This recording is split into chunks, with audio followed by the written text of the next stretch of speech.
আমরা আমাদের সন্তানদেরকে সবজান্তা বানাতে চেষ্টা করি।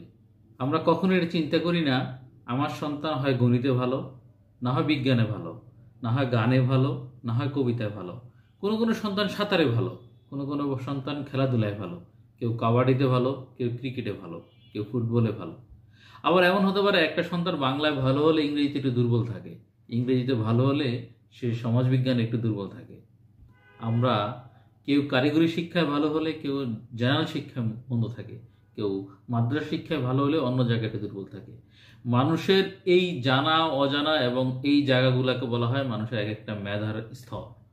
তো আমরা আমাদের সন্তানদেরকে ভালো বানাতে গিয়ে কখনো কখনো এমন প্রতিযোগিতায় ফেলে দেই, তখন সন্তানটা হয়ে যায় মানুষ থেকে অন্য কোনো জায়গায়। তো আমরা যারা অভিভাবক আছি তাদের চিন্তা করা উচিত কখনো সন্তানকে অতিরিক্ত চাপ দিয়ে তাকে যেন তার জায়গা থেকে বিচ্ছিত না করি।